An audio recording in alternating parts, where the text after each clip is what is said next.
AFK Discussions start now. What haunts beyond the edge of reason? Every answer spawns a deeper question. If you could see the world the way I see it, would you dare step into the tension? What hides beyond the veil we're taught to trust?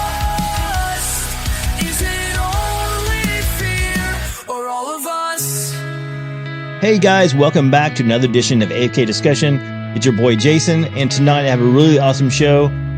I have a good old friend from the show, Gina Black, is here, and it is awesome to see you again and talk to you. She has written a new book. It's a #1 new release on Amazon. It's called Etched in Stone, Decoding Hidden Meanings in Cemeteries. And also she's part of the Paranormal All-Stars down in Southern Florida. So how's it going? Hi, thank you so much again for having me. I'm super excited to be back, and I'm excited to talk about all things spooky. It's been a while, and thank you for inviting me. Yeah, it's great. Whenever I got the channel back up, I was like, I've got to get you back on here because it's been so long. And I had talked to you, I guess it was a few months before AFK Discussions stopped recording, and I was like, hey, I'm going to be down in your area. Do you want to go do a ghost hunt? And we couldn't make it happen because you were going to be out of town. But yeah, next time I'm in the area, I definitely want to do that. So absolutely. Yeah, we have so many cool locations here, and it'd be a lot of fun to collaborate. Definitely. So tell me about your book.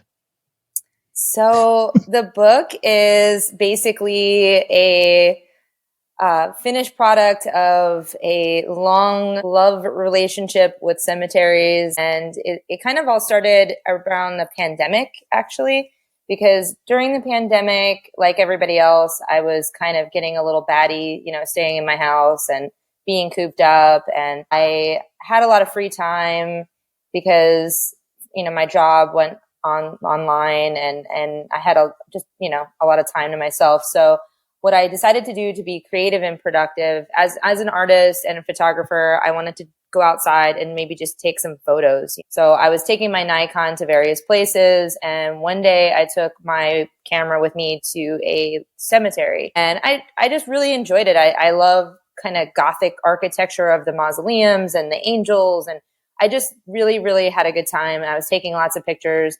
I was very excited to edit those pictures, and I kept looking into new properties that I could visit that were maybe, an hour or so drive. And I started to notice that basically a lot of headstones would have similar artwork on them. And I started to notice these patterns, and I was curious about what they meant. So I started doing research into the hidden symbolisms that, are carved into a lot of these headstones. And it sort of led me down an interesting rabbit hole. And I just got very fascinated with the whole subject. And I started to, once things kind of opened back up again, I do travel a lot, and I would, make a point to visit cemeteries out of town, take tours. And, if you talk to people on tours, they're really excited to talk about this kind of thing.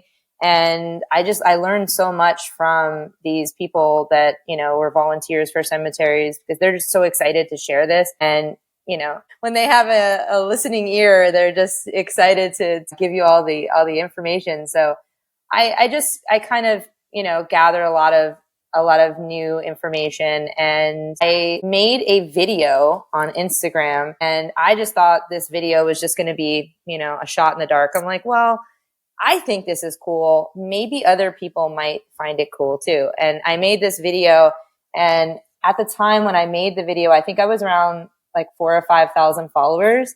And after I made this video, it just took off and went crazy. And I ended up with, by the end of the weekend, somewhere to the tune of, like 12,000 followers. And it was really a crazy experience, because I was so shocked to see that so many people were interested in this topic, because I thought it was kind of, a little different. And so that's kind of what led me into gathering all of this stuff and kind of putting it together. And I found a really great publisher who really believed in the subject and really wanted to explore it. So but the publisher, actually, Beyond the Fray Publishing, they are so cool. They do paranormal, they do spooky things like this, they do UFO, they do Bigfoot, they do all kinds of really, really cool topics on paranormal and beyond.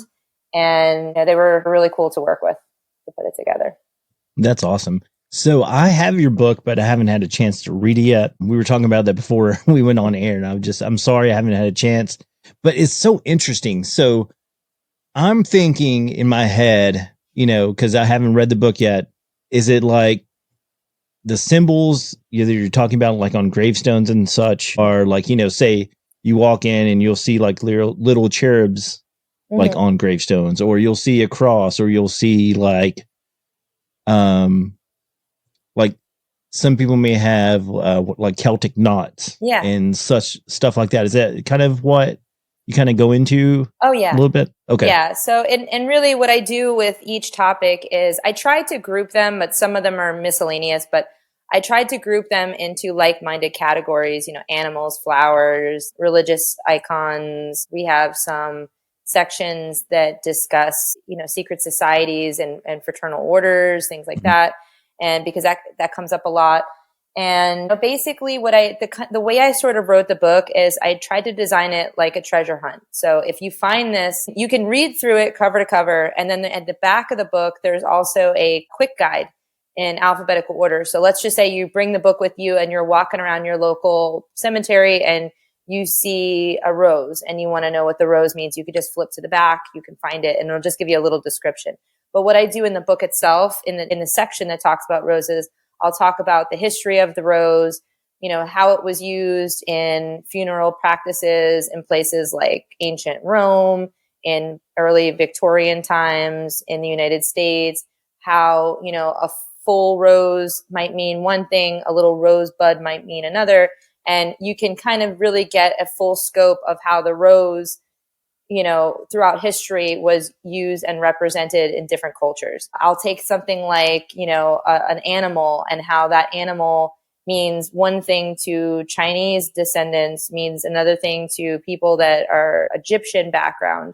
It can mean something else to people that have a indigenous or Native American background, and someone who was around during the Victorian era. So depending on, you can use your context clues, maybe this grave belonged to someone from a particular background, or if you're not sure, it kind of gives you the general symbolism. So it's kind of fun that you can really find specific information. Even if, I've had people contact me, they brought the book to a family plot of their own. They had a family plot, and they had all these older graves that they had no idea what these things meant. And they were able to really pick out, hey, that was my aunt so-and-so, and this one had ivy. Ivy represents friendship, and she was super friendly. She had tons of friends. And this one had an open book, which meant that their story was unfinished, maybe because they passed suddenly due to an illness. And you can kind of find things out about your family or just your local area. I really wanted the book to read kind of like a treasure hunt, because that's how it was for me when I was essentially hunting for photos and wanting to know what they meant. And I think it's kind of cool that we have these properties that are in all of our cities and counties. And there's just a wealth of interesting history that I think has been largely forgotten. Yeah, definitely. That's very interesting. Because I was just thinking about like symbolism on my own family's grave plots, gravestones, I guess you would say. So my grandparents, they have like wedding bands on there. Mm-hmm.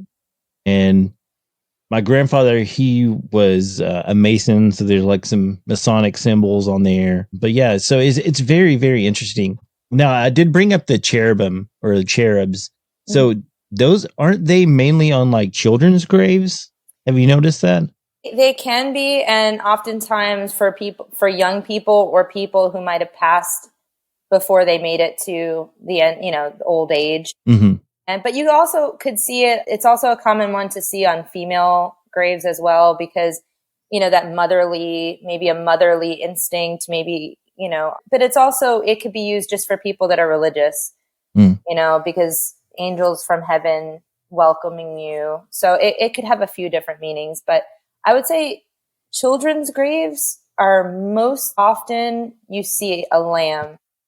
Okay. Yeah. Like the Lamb of God, Jesus was the lamb. It represents, children of God and innocence. The lamb is always the innocent one that needs to be shepherded. Shepherds, kind of tend to them. And that is almost always on the grave of a child. Unfortunately. I didn't think about that until just now, but I do recall seeing a lot of lambs and stuff on gravestones of children. Now that I think of, so I was with my old co-host Phil, and we were investigating in these old cemeteries, like from the 1800s, up in the Smoky Mountains, and there was a lot of children up there because of disease, and just the mortality rate of infants were a lot greater back in the 80s. But a lot of them had lambs on their gravestones. Now that I remember that, yeah. Yeah, and it's just unfortunate because there were so many, many, many factors, unfortunately, that contributed to early mortality for kids. And, some people say, well, why did families have 9, 10, 12 kids? Well, because not all of them made it, and you were lucky if you did have all of your children make it. So it's kind of, it's a reminder, I think, of how important modern medicine is.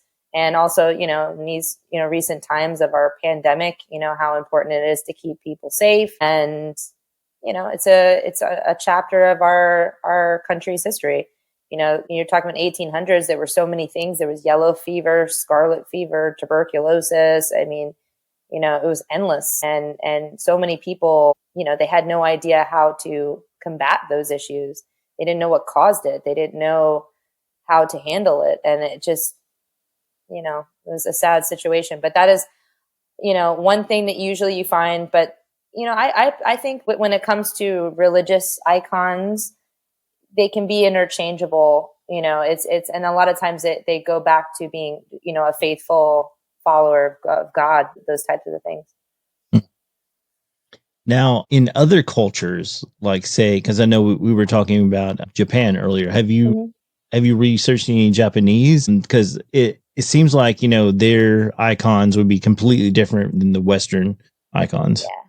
Well, I've been to about 3 or 4 properties in Japan, and many don't have any symbols at all. But you might see something like the crane. The crane is a common one. You might also see the lotus flower and a lot of Buddhist grave. You might see like a Buddha, but mostly when you see graves, if I could describe them, they're kind of like ours in the sense that there's a main headstone, and that main headstone will have the Japanese writing, the kanji symbolism, which usually represents the family name, and then there is a little, like almost like an opening, a little slat, like a place to put things. And they put these they look like boards, and the boards have burned in text. And those texts usually either represent family members, or they can also represent prayers, well wishes, and things of that nature. And the family members, when they visit, they can change out these long sticks into the back of the grave. And people are usually not buried in Japan. They're often cremated, and their remains are interned inside like a urn of sorts, either within the structure or in front of the structure. You'll still see headstones, but they're not going to be quite as ornate as Western graves. They're usually more stoic. They're very clean, very smooth, and they often will use stones that are very polished. And there's a lot of uniformity in these properties. Everything kind of has a similar shape and structure. Whereas in the U.S. or even some places, Western countries, England, France, you're going to see all kinds of sculpture. But over there, it's not quite like that. That's very interesting. So, what out of everything that you have researched, what do you think the most ornate, like which culture has the most ornate burial stones or headstones?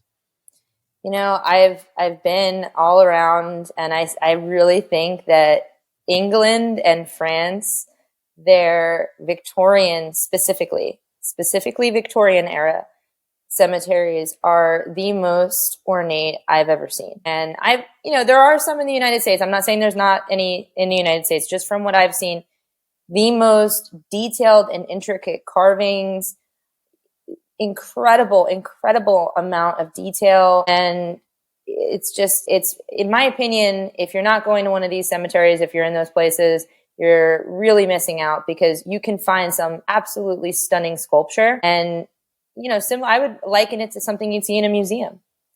These were not mass produced. They were all hand carved, and the best of the best people were sought out to create, a custom design. And in some cases you might see the deceased, a statue of the deceased, maybe standing in a proud position. They might be adorned with things like flowers or a wreath, or they might be holding a dove or, a sword if they were from the military. And everything is just so intricate. And, another thing that's kind of very common over there is you see these beautiful mausoleums, and it's not just a structure, to house the dead. It is a monument. I mean, it's absolutely incredible. But I would say when I was recently in Europe, I went to the Père Lachaise cemetery in Paris, which is one of the most commonly visited cemeteries in the world. A lot of people in the United States know it because it's where Jim Morrison was buried. But there's also, a lot of, artists and soldiers and different things in that cemetery. But I also, when I was in England, I got a chance. There's this area of cemeteries known as the Marvelous Seven. And I went to 2 of those properties when I was there, and some other ones too. But out of the Marvelous Seven, they're considered the top cemeteries in London. And I visited Highgate and I visited Brompton. And I mean, it's just, I can't really describe it. It's something that was, I knew that they had some amazing stuff, but when I got there, it was very overwhelming because there's so much of it. So you said, is it Highgate? Or I always think of this, in there, like this place in Europe, it's called, you see it Highgate, but I want to say it was like Highgate. Highgate, yeah, that's what I said. Highgate, okay. Yeah. I thought you said Highgate. I'm sorry. Sorry. So Highgate, in there, like, there's a legend of a vampire also from that? Yes, I actually did a couple of videos about it. So basically, long story really short, and also really cool side note, I met somebody recently that actually was really close with one of the key players of this story. So I was super excited to talk to him. That's awesome. But basically, long story short, the day after Halloween, I want to say it was like 68 or 69. It was somewhere in there, the late 60s. There was a discovery made in the Highgate Cemetery in London where graves were damaged. They were toppled. They were, somebody had created some havoc. And you and I, what would you think that would be? You heard it the day after Halloween. Yeah, I just would think it'd be vandalism or something, yeah. Maybe some teenagers, something like that. Yeah. Well, they automatically started saying it was more nefarious. And there was a group of, I don't want to call them ghost hunters, but there was a group of people that were into maybe, spiritual things and studying the macabre. And they started claiming that they were seeing vampires, and people were interviewed. And long story short, there were 2 men that just kind of went to the forefront of this situation. They started being interviewed by various papers, local papers, and then it gained national and international attention. And unfortunately, media outlets, instead of being responsible, just started really, pushing this subject as the narrative was, oh, vampires are hiding out in this London cemetery. And unfortunately, it kind of riled up the locals, and people panicked. And there were various riots. And one in particular, there were so many people that the cops were jumping over the gates, and the cops were having a hard time getting them because the cemetery is very overgrown now. It was also overgrown then, so it'd be easy to kind of hide. And, people were just creating havoc. And what the end result, what ended up happening was they were digging up graves, and they were torching bodies that were inside because they were afraid that they were vampires. And there is actually this area of the cemetery that you might not know is there unless you take a tour. I took this, and you have to book a specific tour, but there is actually catacombs in this cemetery. And the catacombs are kind of like a large scale mausoleum. And basically what these people did is they broke in, they ripped apart the walls, they ripped these caskets out of their area, and they were bashing the caskets open, staking the bodies aside, and in some cases decapitating the bodies. And once the cops kind of got all of this under control, they got extra security, and eventually this whole thing kind of subsided. But when you go down into these catacombs, and me as also, I'm a paranormal investigator, so I can kind of feel the difference with an area feeling a little bit more intense than others. I did not bring any equipment, just myself, and I walked into the space, and it felt very heavy, very ominous. It felt like maybe guarded, and I wasn't surprised by that, because when you walk in, they didn't fix anything. They just kept it the same. They might have tried to put back the coffins into the right spaces if they knew which one was which, because, you hope that it was somewhere marked on the coffin. It's basically, you see all these broken areas, you see the coffins that have been damaged. And I think it created a little bit of unrest in that space because, their graves were disturbed in a very horrific way. So it's an interesting story. It really is. Yeah, I mean, I can totally see definitely being some unrest there, because there's this, like, I want to say even up until more recent times, there was like people seeing a black figure, I guess a black cloaked figure in that cemetery, which I mean, a black cloaked figure isn't something unheard of, especially in cemeteries. I mean, I've heard, many of stories of seeing black figures, but yeah, so that's, I mean, if all this tragedy did happen, I mean, that's something that is easily could happen. It could be, unrestless. Did I say unrestless? Restless spirits, definitely. Yeah. And and a lot of times people, because I have my focus, online, I show a lot of my investigations, and I also show a lot of cemetery stuff. I like them both. Some people don't believe that cemeteries can be haunted because people believe that, if a person passes away in a location, that's where their spirit stays. Their spirit's not going to be with their body. But I can tell you, over the amount of years that I've been doing what I've been doing, that there absolutely are some properties, maybe not all, but there are some properties around this country, the United States, and also in other countries that do absolutely have paranormal activity. And it's for things like that. A horrific event like that where graves were disturbed. In my state of Florida, there around the 1920s, there was a few hurricanes that were very, very detrimental to our area, and people didn't know they were coming. Maybe they were not in a safe place. And there are several properties that have mass graves that were people that were unidentified, possibly migrant workers, who knows, and they were just basically dumped in a burial site on these properties. And those properties almost always have reports of people seeing, witnessing, or experiencing, to some capacity, paranormal activity.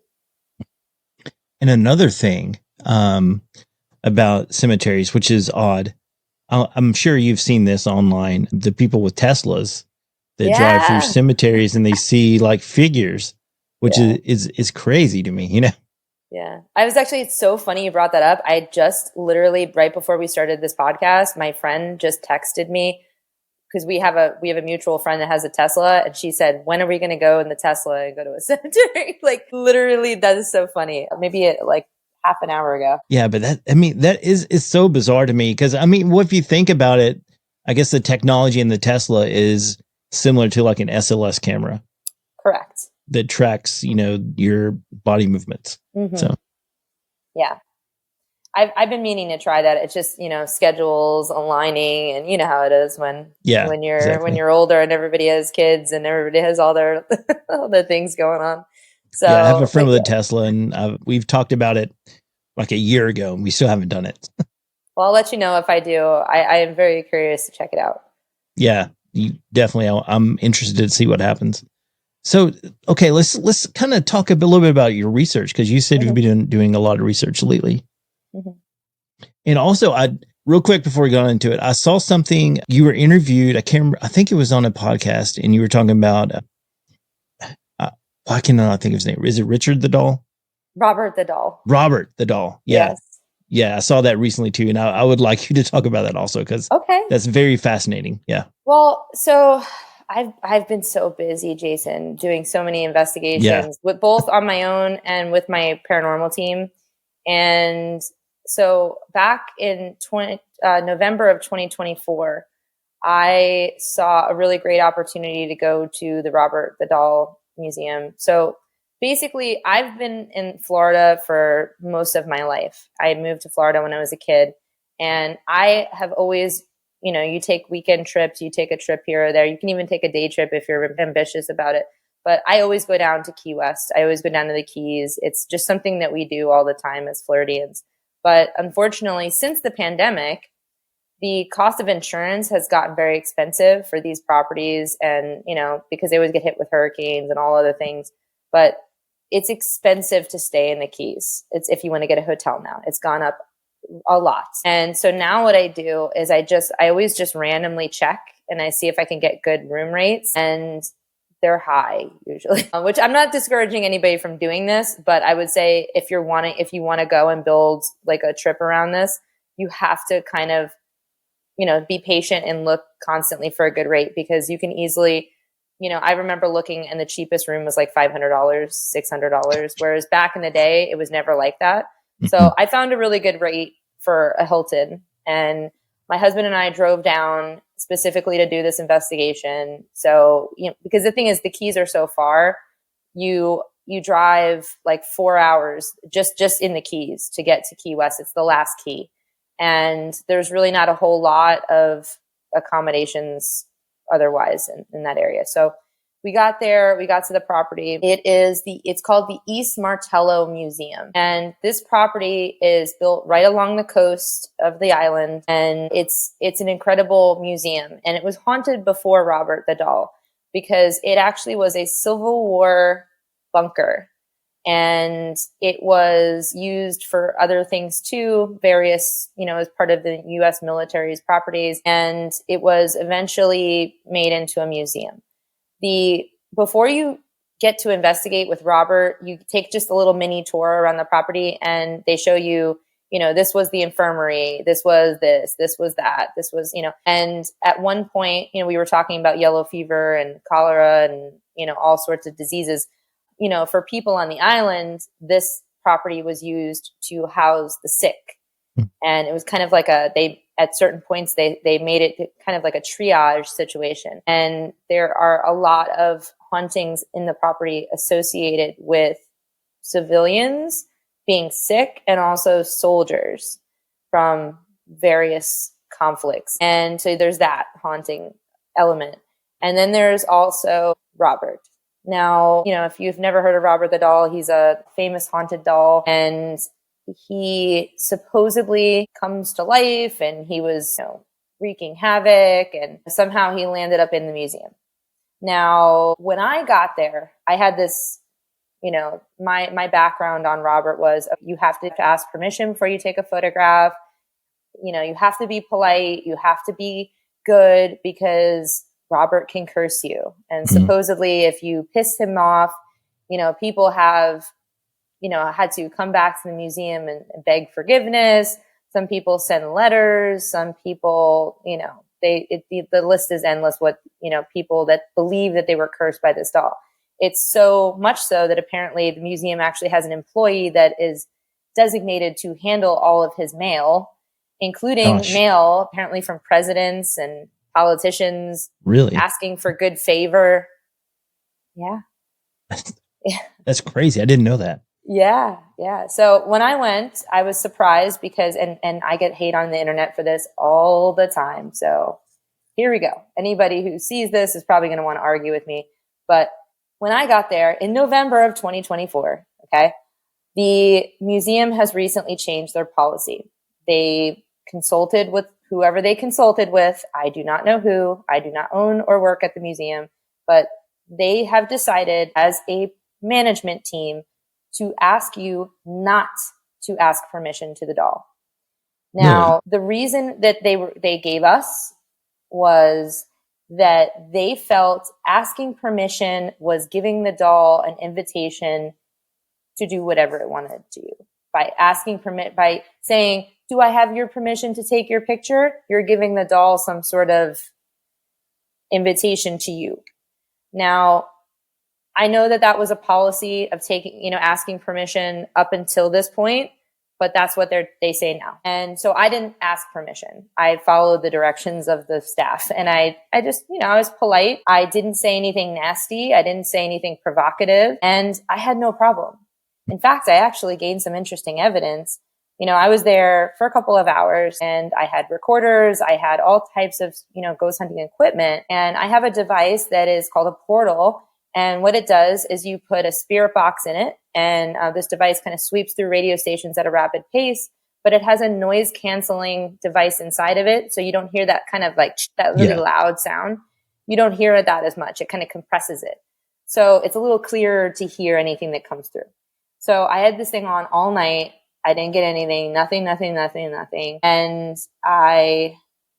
at one point I kind of left the room. I, walked around some other areas. I came back and I got the word Robert on one of my devices. And I said, okay, maybe it's time to go back and talk with Robert.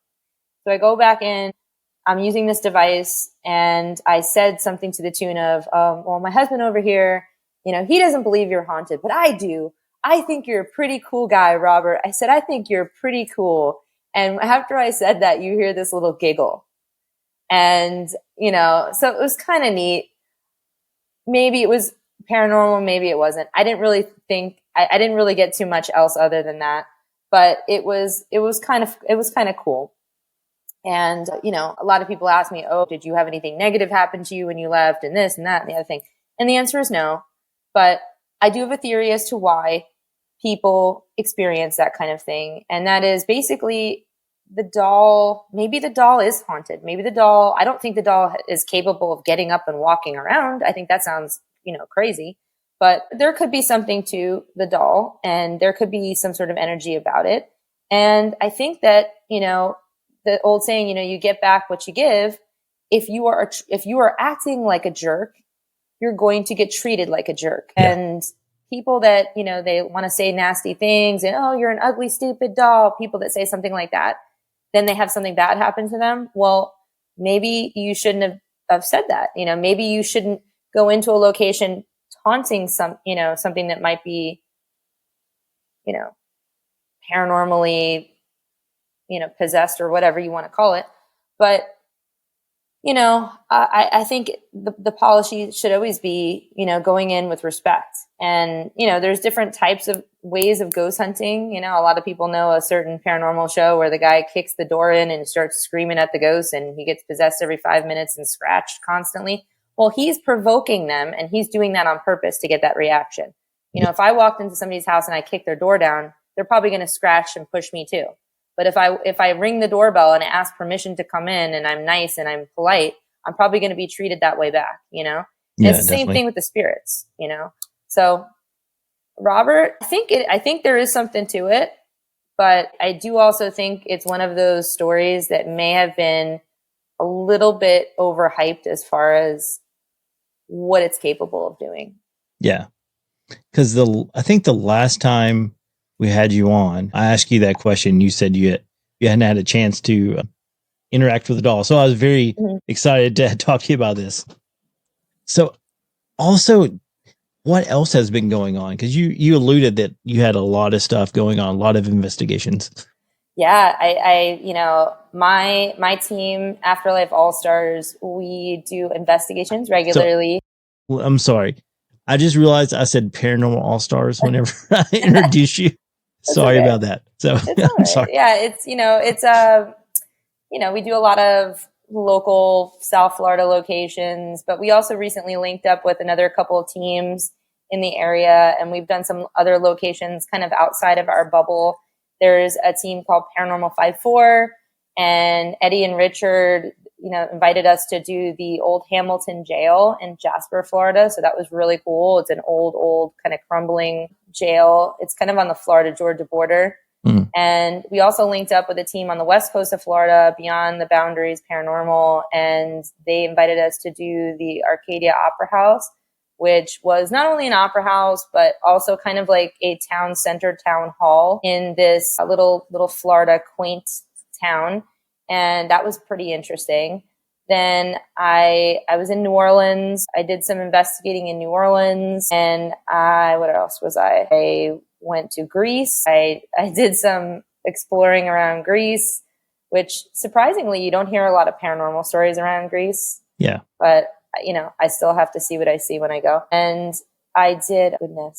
we did recently, my friend and I, Ashley, Ghost Story Girl, we went to Eastern State Penitentiary, which that unfortunately you're not allowed to investigate there, but we just visited just to kind of see everything.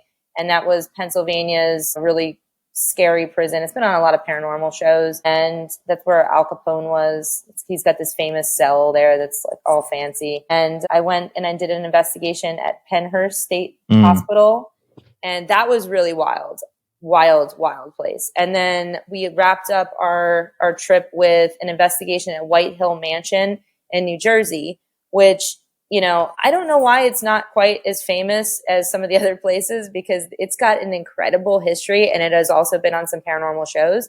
But this place was by far one of the coolest locations I have ever had the pleasure of checking out.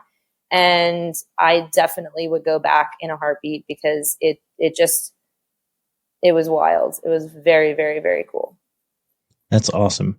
So what happened at Pennhurst? I've got to ask, because that Pennhurst is one of the most infamous haunted places that everyone goes to. It really is. So I have to say that I just came back, as in I did this like 3 days ago. Okay. Yeah. I haven't even really gone through my evidence yet, but I will explain the experience. That was really, we had a few things that were kind of nuts, but we were in the infirmary and we had an object like a little cat ball. Mm-hmm. It's kind of like a motion sensor. If you push it, it lights up. We had one of those go missing. And the thing is, in a location, in the dark, you might say, well, maybe it rolled somewhere. We would have heard it. It's a silent room. It's a concrete floor. It's a plastic ball. You would hear the sound of it. The second thing is, we had lights and it was an empty room and it was on the floor. We had 2 of them on the floor. In our videos, we have them. You can see them on the floor. I took photos. You can see them on the floor. We turned our back while we were putting some equipment away. One of them went missing. So it was kind of weird. It was kind of weird. I can't explain it. But we said, you know what? If somebody wants it, they can have it. It's not like we care about the equipment. We just were kind of trying to wrap our minds around what happened to it. And then we were in the Mayflower building, which was a building that was used it had, I guess, some working rooms, because they had a lot of workshops for people to learn trades and do things. And we had some activity on our devices in that room. But the craziest thing of the whole night was we were in the basement of the Devon building. And this is so creepy. If you've ever seen the shows, you've probably seen this basement I'm about to talk about. They had a lot of children's activity rooms in the basement. Now, when I tell you it is nightmare fuel, it is nightmare fuel. There's like stuff painted on the walls in like creepy, crude, like elephants and ponies, and like there was one thing that was supposed to be cherries, but it just looked like a bunch of creepy red eyeballs. And like the paint's all cracked and scary looking, so it's just dark and nasty down there. And then you have these like brightly colorful walls. It is very creepy. So there's 2 rooms. There's I think they call it the rainbow room or something like that. That's the playroom with all the creepy muraling. And then there's the slide room. There was a slide, like a wooden slide, and at the bottom there's this big padding. So I guess the kids, as they slide down, they won't get hurt. And again, in the basement, it's all concrete, but very dirty. We went into this room with the slide. Now, I decided I was going to do what's called an Estes session. If you're probably familiar, if you're not, it's basically the investigator will sit with a spirit box, which switches through radio stations at a rapid pace. You put headphones on, so all you hear is the spirit box, and you try to listen to hear if you hear any words. And you're wearing a blindfold, so you can't see anything in the room. You have to just listen and speak aloud any words that you hear. Now, there's another investigator that will ask questions to the spirits, and then the idea is the spirits will speak through the box, and you communicate what they're saying. I was doing this. Now, I am surrounded by paranormal equipment. We have what's called the paranormal tripwire, which will light up if anything comes close to it. There was a REM pod, which will also light up if anything comes within the parameter of the antenna. So all kinds of stuff like that. It gets triggered if movement, motion, EMF, anything that will set it off. So I have all these things around me, and I'm doing this session, and I wanted to let my friend know that there was I felt something around me. But in the moment, I thought, hey, I better not say anything because maybe she can capture it. So I just pointed. I just pointed. And she thought that was pretty creepy because I didn't say anything. But, she panned the camera around, and apparently right when she panned the camera towards where I pointed, all the equipment started going haywire in that area, like something was in this corner of the room. Then she goes back to me, and I had said something like, oh, I'm feeling, I was feeling pressure, as in, like when you're coming down on an airplane and you feel like the atmosphere, like the pressure. So I said, hey, I feel pressure on me right now. I feel like I feel this pressure on my head. And right as I said that, something else went off around me. And the conversation started to go into the direction of angry people in the room wanting us out of there. And there was just, in addition to the intelligent responses to her questions, there was also equipment going off in this basement. And there's no electricity down there. There's no people down there. There's no cell service down there. I mean, it is just a creepy, dark basement. So it doesn't really have any, logical reasons why these things should be going off. So It was a pretty scary experience. I have to watch it because I haven't even gotten a chance to watch it yet. But I felt so creeped out in this room. And it was an incredible experience. I wanted to keep going, but it was one of those things that you better leave before you get a scratch or a mark on you or something. Yeah, for sure. Gosh. Yeah, Pennhurst is somewhere that I definitely want to go to. It seems like, I don't know, it just seems like one of those places that when you walk into it, it's just the air changes around you and you just feel it, Yeah. I mean, I can just watching the shows, I get like goosebumps, sometimes just seeing the hallways and stuff. And it's just, I don't know. I just can put myself in there, And, you have to sign a waiver when you get there because there's mold, there's maybe some areas that are, and they have things kind of blocked off if it's not a safe space, but, you have to be careful. And it is largely left untouched. They haven't really done any renovations to it. So there is some graffiti and things on the walls from when people, some people have broken in and done stuff like that. But largely it is the way that it has been left, and including, some furniture, things like hospital gurneys, you'll see, in the showers, in the break rooms, you'll see, old furniture, and it is just, it is very creepy. It's a very creepy place. And there's so many, what I also didn't quite realize until I was on the property is how large this property is. The scale of this property is huge. And they were actually saying during the tour that many of their other outer lying buildings have been, demolished because maybe they didn't make it, or maybe there was, some sort of damage to it and they had to let it go, or just, selling off some of the acreage because, they didn't need all that space. And it's insane for me to wrap my mind around how big this property was, how many people live there. And also, fun fact that I didn't know, that this property, right, it actually, so the idea was they were using eugenics. They wanted to basically take these genes, these bad genes in society, and get them out of society. So if you were disfigured, or if you had Down syndrome, or if you were somehow handicapped, or, mentally disabled, or whatever your disability was, they wanted those people out of the gene pool. They wanted them out. And in some cases, they sterilized these people so they couldn't have children. They kept the men and the women apart. And apparently Hitler actually was studying Pennhurst and he was Really? taking notes. Yeah. And apparently he was in touch with some of the doctors, and he was asking questions about what they were doing and how they were doing it. And a lot of people think that Pennhurst actually inspired the idea for concentration camps.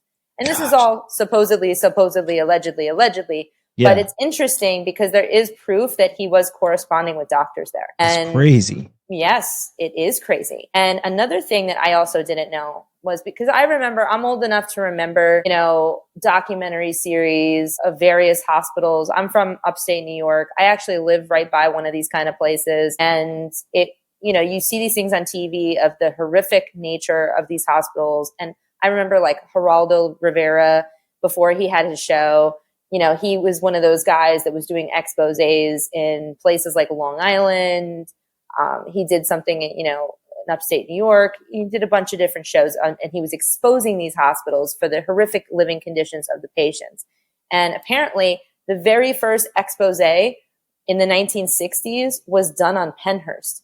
And it was a documentary series where they allowed the reporter to come in, and they wanted to show him specific things, but he landed up seeing these horrific things in these conditions. And he changed the idea of his project to basically reflect the horrors of the property, not to make it, this positive light of, oh, look at this place, it's so great, they're caring for all these people.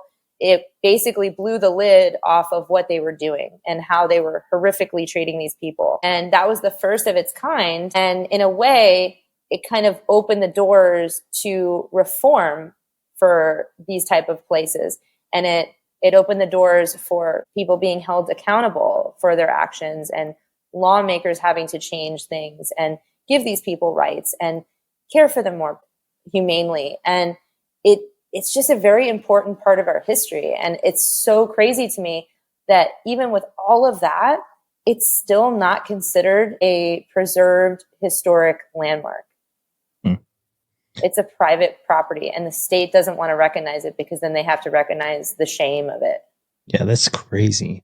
Yeah. It seems like someone needs to recognize the shame of it, and take responsibility. It seems like it was a government run facility, correct?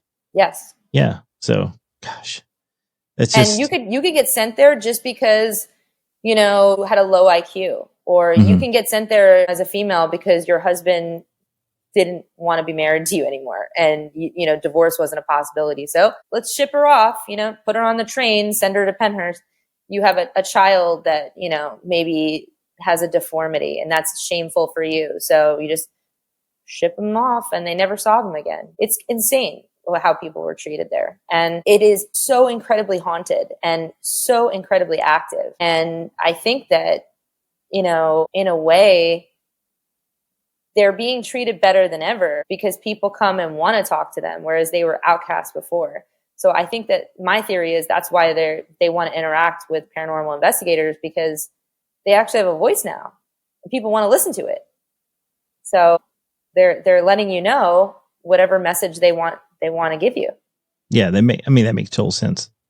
Yeah. Gosh. Crazy, but you really should go. If you they also have something called Pennhurst Asylum, which the place was not an asylum, but they have an event called Pennhurst Asylum. It's around Halloween, and it's a fundraiser for the property, and they make it into like a haunted house where they have actors and scream actors and stuff like that, and you can walk through the house, the various properties, and so even if you're not maybe a paranormal investigator or you don't want to investigate, you can check out the property that way. Maybe you might see something. But the event that I attended, they split everybody up in terms of, if you were a veteran investigator or if you were intermediate or if you were a beginner. And they also had equipment. If you didn't have your own, you could borrow their stuff. So it was, I thought, a very inclusive experience because everybody, no matter what walk of life you come from, if you want to try, you can go see what you see there. And I think that's kind of a cool thing. And I saw there was a couple of kids, and I thought, oh my gosh, if I was a kid and I knew of something like that, I would be begging my parents to take me. So I thought that was super cool to see, there's like a couple of maybe 12 or 13-year-old kids with their parents. That's They pretty got to cool. be cool parents. Yeah, we took our kids, I guess it was, gosh, 4 years ago now, to it was a ghost tour in, gosh, where was that? I can't remember where it was. Charlotte, North Carolina.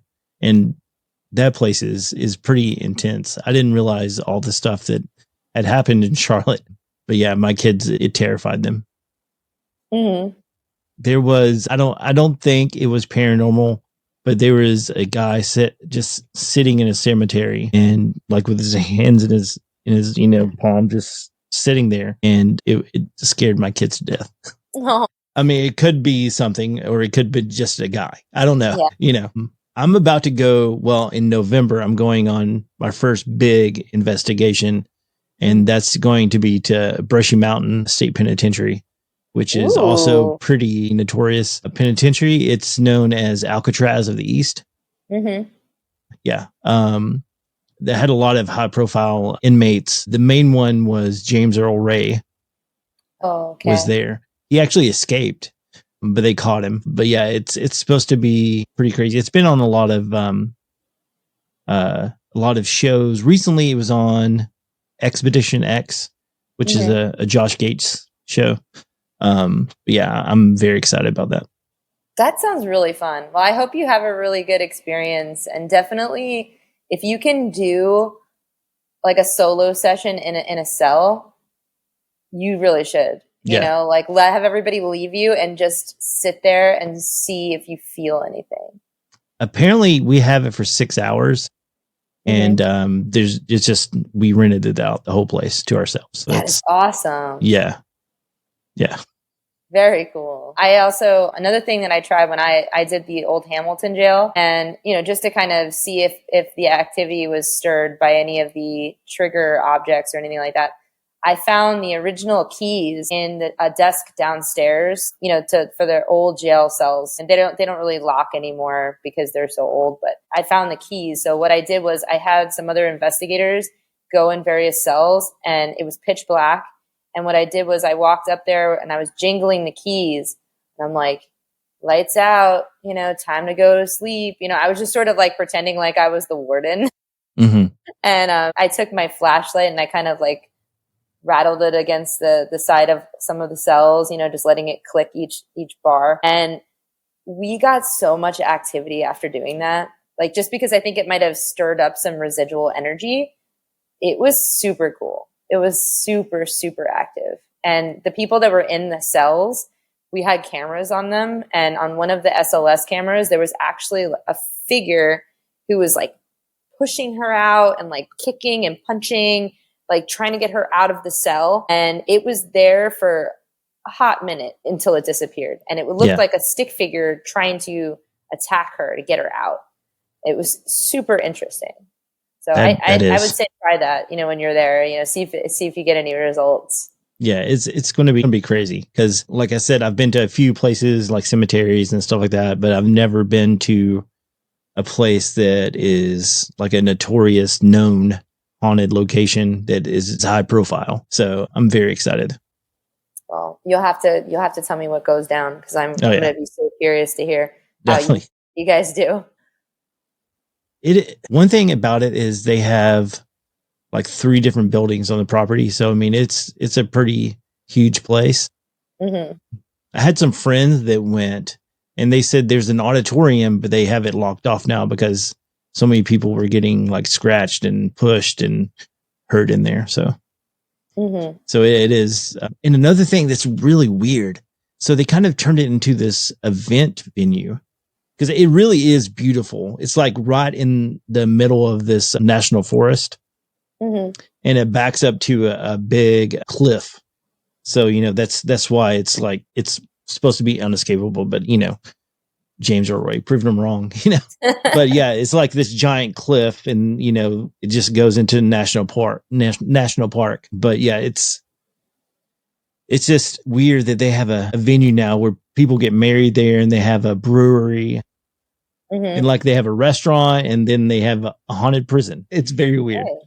Hey, if I were planning a wedding, and I knew of an available event space like that, I would look into it too. I also think it's really cool when people find venues that are unique like that and not just like the Holiday Inn or the Marriott, or you know what I mean? Like, please find a place like that. Give your money to a local, organization that actually would give you an experience that is so different and unique. And also, the money probably benefits them a whole lot more than a corporation, and I love that. I love hearing stuff like that. I really, really do.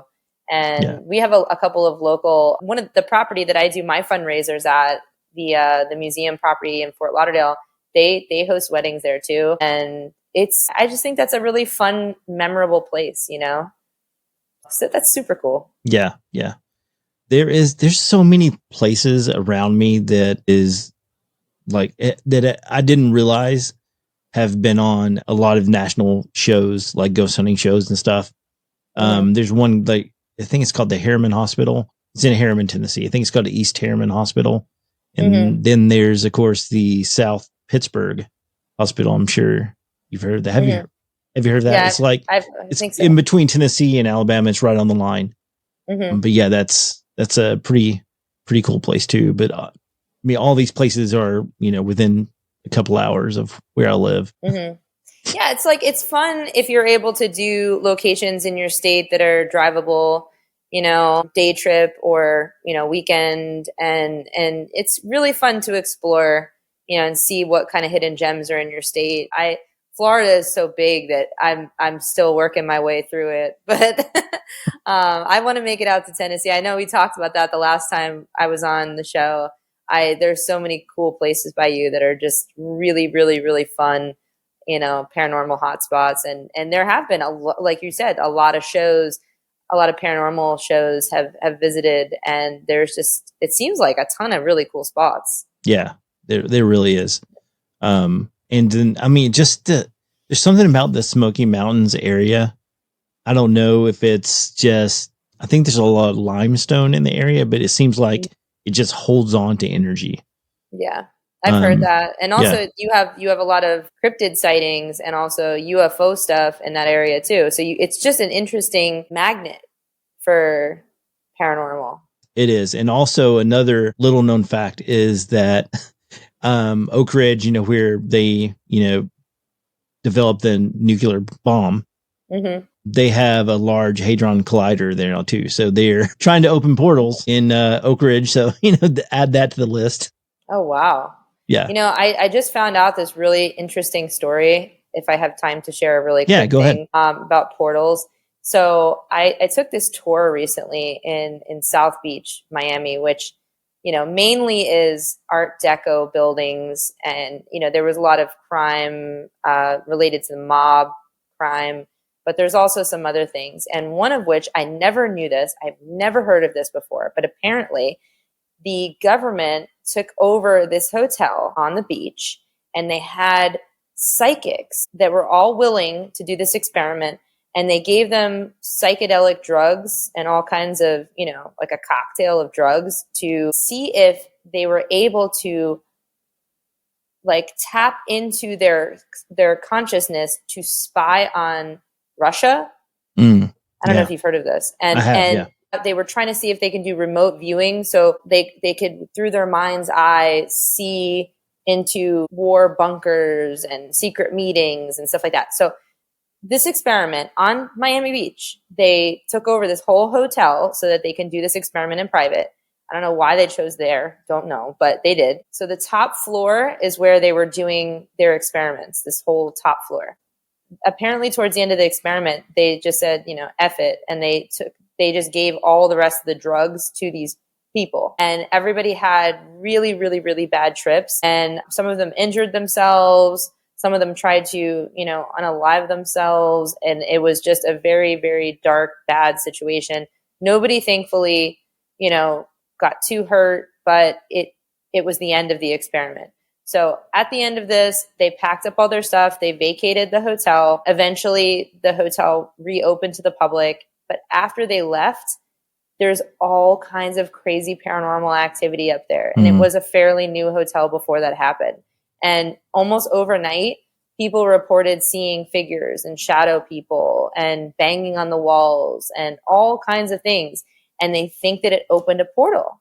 Like they think that this activity, this experiment opened a portal and brought all kinds of crazy stuff into the building.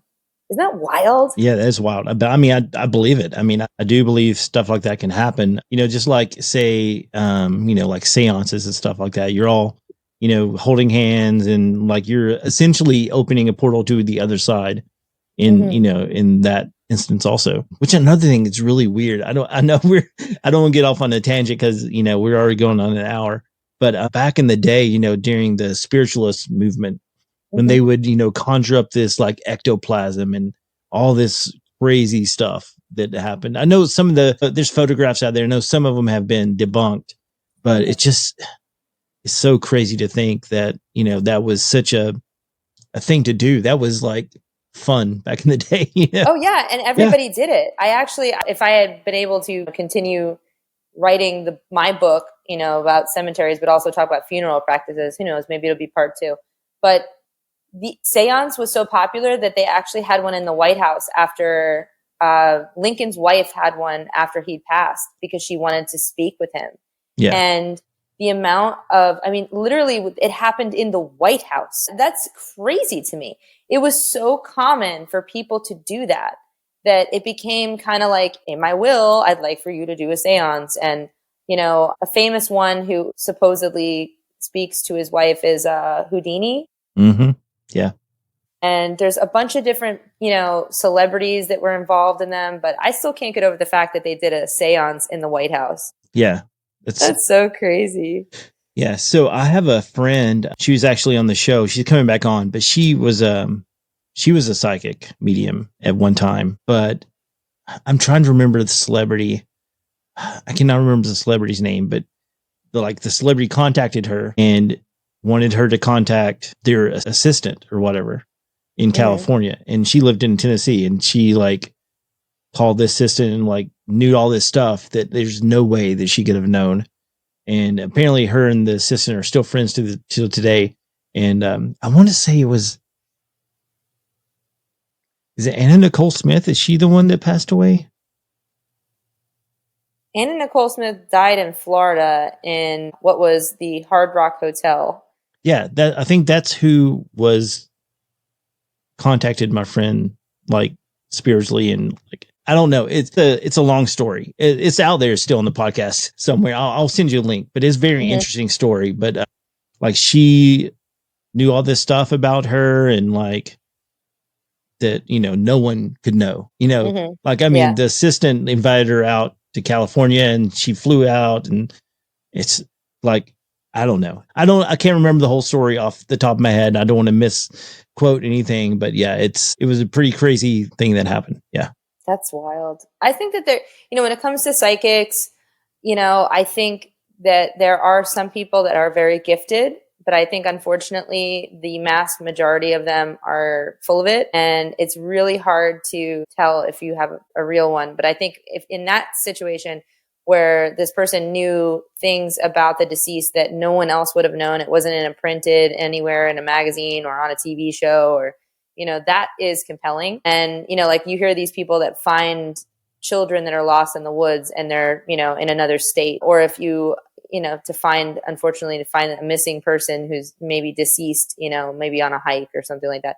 You hear about these people that are able to tell with an exact certainty where they are. And it is just that is so interesting to me, that there are people that are sensitive and have that ability. So that's very cool. Yeah. And plus, what you were saying about before about the experiment they did in Miami, there's a whole movie they did about that. It's called The Man Who Stared at Goats. Mm-hmm. So if you haven't seen it, watch it. It's literally about how the government brought all these psychics in and did a research on what's it called? Remote viewing.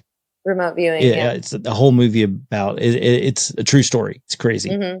But I don't know if they were doing this, and they might have been doing it in multiple locations, probably because it was just a big program. But it's just so crazy to think that they did this on Miami Beach of all places. I guess they thought, why would anybody suspect this building? because it's a vacation place. I don't know, but it's so interesting. And this building, I'll have to send you a picture of it. It is so creepy looking. It looks like, if I could just, like in the Ghostbusters movie when they show that building, where the Gozer and everybody's at the top, like that real, like, it has a vibe like that. It's creepy among the rest of the buildings. Everything's like pink and orange and, like bright colors. And then you have this thing. It's just spooky as hell. So I'm wondering, so the Bermuda Triangle, doesn't it butt up to Miami? Oh, yeah. I wonder if that's why they did it there. I didn't even think about that. That's very smart. Yeah. One of the points is in South Florida. And, one of my favorite, I don't know, did you ever watch Unsolved Mysteries? You probably did, right? Yes, I have. There is an episode of Unsolved Mysteries that it will live in my mind rent free till the day I die. And it was a story of a pilot who was flying from Fort Lauderdale to the Bahamas. And it's supposed to take X amount of time. Well, let's say it's supposed to take 40 minutes. I'm just making a number up because I don't remember that part. But like, he got in the plane and he made it in less than half of the time. And all these people were thinking, how did that happen? How physically did this plane get from this place to this place in such a short amount of time? And all these people were looking, could it be a tailwind? Could it be this? But no mathematical combination of factors could move this plane at that speed in that amount of time. Mm-hmm. And they think that it just went through and he went right through the triangle. And it's just like that to me is so compelling, and then we have these stories of, a lot of it is with military, because there's a base in Key West. There's also a base in Miami. There's different places where planes would go off, I guess, during World War II. And there was all kinds of weird things that was happening with their equipment when they flew over that area. And I'm sure ghost ships and things like that. It's just so interesting. That makes a lot of sense. It's a really good point. Yeah. And maybe that's why they chose Miami. That's so crazy. So whenever I was on the cruise, I did try an experiment and it didn't work, but I had a spirit box and I went up. It was like, I want to say midnight, close to midnight, maybe not exactly midnight. But I went up to the top deck, like on the front of the ship. I was all by myself and I turned the spirit box on to see if I would, could get anything. Mm-hmm. Nothing happened. It was just static. And I was like, I wonder, because there's no radio waves out here. Yeah. Would happen. Because I was like, if I get anything, it's going to be 100% legit because I'm not going to get any radio signals. But literally, I got nothing, just static. So, I mean, I was in the Bermuda Triangle. I was hoping, but. Well, next time, you gotta keep at it because sometimes, conditions are right. Sometimes they're not. Yeah. I thought I was going to go to Pennhurst and see ghosts. I'm like, I'm going to see a ghost at Pennhurst. Yeah. But I didn't. It wasn't super active, but some things happen, and then that's the thing with the paranormal is you never know what you're going to get. You could be walking down the road and see a ghost, and you can go into 100 haunted locations from every paranormal show and never see one. You know what I mean? So It's like, you never know when it's going to happen, but that's a fun experiment idea to bring the spirit box with you. I like that. And another thing that people don't think about, there's a lot of deaths on cruise ships that you don't think about. Yeah. I mean, if you're going to haunt some place, I mean, cruise ship would be a great place to haunt, you're on a permanent vacation, Oh, hell yeah. That's actually why they think, I investigated the Stanley Hotel in Colorado, the one that Stephen King wrote The Shining about. And what's interesting is there really haven't been that many deaths on that property, despite it being very old and very haunted. But that's their theory, that people loved vacationing there so much that they come back in the afterlife. That's the theory about it, is that's why it's so haunted. That's pretty cool. I mean, yeah, why not? Why would you not want to be on a cruise ship or a beautiful, hotel in the mountains? I mean, that sounds great. That sounds like a great way to spend the afterlife. Yeah, definitely. Permanent vacation, right? Definitely, 100%. Well, Gina, thank you so much for coming on. If you will, tell everyone where they can find you. So if you are on Instagram, TikTok, Threads, I am at She Haunts. I also have a webpage, shehaunts.com, where you'll see a link to this podcast. You will see a link to my book. You'll see a link to my blog. You'll see lots of different links there. So if you want to get involved, shehaunts.com. I also have a paranormal team, Afterlife All-Stars, and we are both on Instagram and TikTok. If you are interested in my book, Etched in Stone, Decoding Hidden Meanings in Cemeteries, it's on Amazon right now, and you can get it on a paperback or you can get it on Kindle. So check that out if you are interested in some cemetery symbolism. Awesome. Thanks so much. And guys, check out our sponsor, FatTac, fattac.com for all your tactical needs. And also check us out on Instagram. Like, follow, all that stuff. And we're AFK Discussions, and I'll see you next time. Peace. What haunts beyond the edge of reason? Every answer spawns a deeper question. If you could see